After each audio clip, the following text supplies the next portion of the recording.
hiding in plain sight. Sometimes the most valuable finds are the ones we overlook. Take this next story about a rare piece of American history.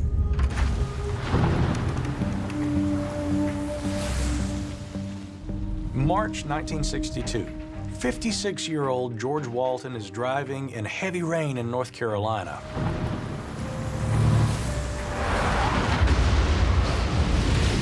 When his car collides head-on with another vehicle. Tragically, he doesn't survive the crash. The police arrive, and it's a mess. There's glass, there's metal, there's just debris everywhere. But there's something unusual scattered around the highway. Dozens upon dozens of coins, but these aren't just regular nickels and dimes. The coins look old and really unfamiliar to the officers, so they picked them up along with George's other belongings. George was a bachelor, and so his estate gets managed by his siblings, and ultimately his coins get sent to an auction house to sell. It turns out George's quiet hobby is worth a fortune, and his collection sells for a staggering $875,000. But not all the coins are sold. One of them is a 1913 Liberty nickel, one of the rarest coins in history.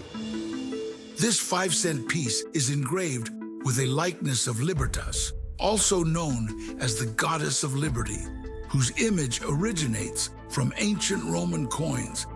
Liberty nickels officially stopped being released in 1912. But in 1913, a mint employee named Samuel W. Brown ended up secretly striking 5 of these to sell on the black market. Over the years, 4 of them have been located, but the elusive 5th Liberty nickel has yet to be found.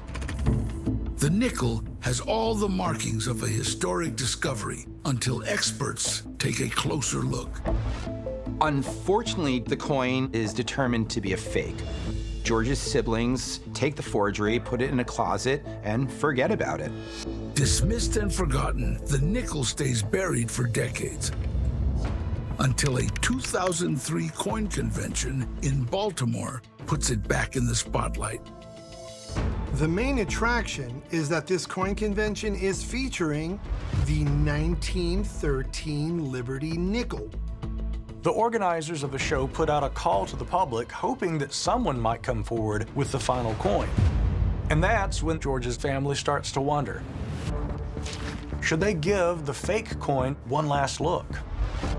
So they dig it out, head to the convention, and in a secret room at the Baltimore Convention Center, 6 experts compare their nickel with the other 4, including one that has been authenticated by the Smithsonian. And it turns out the so-called fake is actually real and one of the most sought-after coins in history. In the 1940s, George purchased the coin for $3,750. He held on to it for years, and in 1962, he packed it up alongside his collection and drove them to a coin convention. Sadly, he never made it, dying in that fatal car crash. In 2013, George's family puts the Liberty nickel up for auction, and it sells for $3.2 million. All told, George's collection brings in over $4 million. A nickel that everyone thought was worthless turns out to be priceless. So, as they say, don't take any wooden nickels, but buy all the rare ones you can. For one woman, a regular morning stroll with her dog turns into something wild when she picks up what she thinks is trash. In the summer of 2022, an accountant named Maria Carrillo takes her daily break to walk her dog.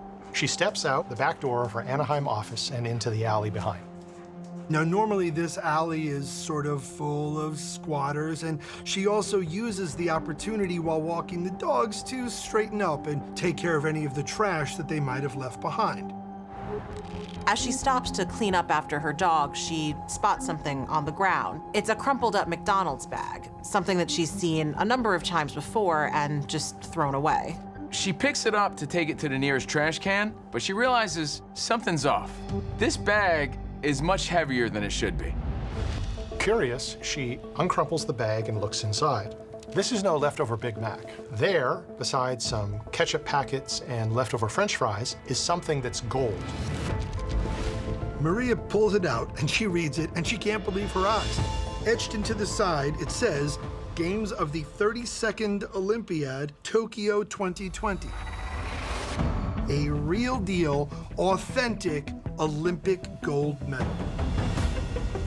Maria calls her husband and asks what he thinks they should do. And they have a friend who works for the Anaheim Police Department, so they decide they should call him. It turns out this is the break Anaheim PD has been waiting for, because 4 weeks earlier, an Olympic gold medal was reported stolen. But the story of how it got there and who earned it is even more surprising. In the 2020 Tokyo Olympics, the U.S. women's indoor volleyball team took home the gold for the first time in the program's history. It's an incredible achievement, and Jordan Poulter, dubbed the best setter of the tournament, was a huge part of the team's success. When Jordan got home, everyone wanted to see and touch and hold an authentic Olympic medal. Could you blame them? So she started toting it around with her to show off and show her friends. I mean, honestly, who can fault her? This is a generational achievement, the first women's volleyball medal for the United States, and you're part of that success? But one day, she left it in her car and forgot to lock it. And someone stole all her belongings from the center console, including the gold medal. A few weeks later, the perpetrator is found and arrested, but not with the medal. Police believe that he was attempting to sell the gold medal at a pawn shop down the street from Maria's office. But when he was turned away, he abandoned it in the alley. Thankfully, this story has a happy ending. For Jordan and her teammates, that medal is priceless. She's so grateful to have it back, she actually gives Maria and her husband a $1,000 reward. And very wisely, she says from then on, she's gonna keep the medal at home. 2,000 miles away, another golden discovery is made at an equally odd place, this time buried in a field. In early 2023, a Kentucky farmer is finishing up a hard day's work.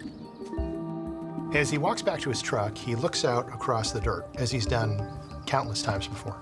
But this time, the setting sun throws up a glint off something on the ground. He walks over and he sees a small, round, yellowish shape in the dirt. He picks it up, wipes it off, and he realizes it's a gold $50. The farmer tosses the coin in his pocket and keeps walking. But that's when he sees another glint coming from the dirt. It's another gold coin. And then he keeps walking, and he finds another one, and another one, and another one. There's a trail of shiny little dots in the dirt. This is the most insane thing ever. And look, I'm still digging them out. There's 1, 2, 3, 4, 5, 6. 6 more gold coins. After about 45 minutes, he's found more than 700 coins, all dated from between the 1840s and the 1860s. He reaches out to a coin dealer named Jeff Garrett. Garrett is astonished. Most of the coins are $1 gold pieces, known as Indian Princess dollars. But mixed in are also 20 $10 Liberty Head Eagles and 8 $20 Liberty Double Eagles. The Liberty Double Eagles are especially unique. Minted in 1863, fewer than 150,000 double eagles were ever created, and most of them were never circulated due to widespread hoarding. So today, they're exceptionally rare and highly sought after by collectors. The discovery becomes known as the Great Kentucky Hoard, but no one's sure how it got here. Some speculate that the coins might have been hidden by a landowner who didn't trust the security banks of the time could provide. Remember that in the early 1860s, the Civil War is raging. Kentucky declares itself a neutral state, but it's caught between Union and Confederate forces. Kentucky's banks and homes were frequent targets of Confederate raids, so perhaps the owner of the coins was just burying them in his field to keep them safe. Others think that it could have been raiders themselves who buried the treasure. It could have even been the infamous Confederate General John Hunt Morgan, notorious for his violent raids in Kentucky and other states. Luckily, the coins now belong to the farmer who found them. And it turns out these gold dollars are worth more than a pretty penny. They have a face value of $1,200, but when he puts them up for auction, they net him over $3 million. Now, that's a remarkable find.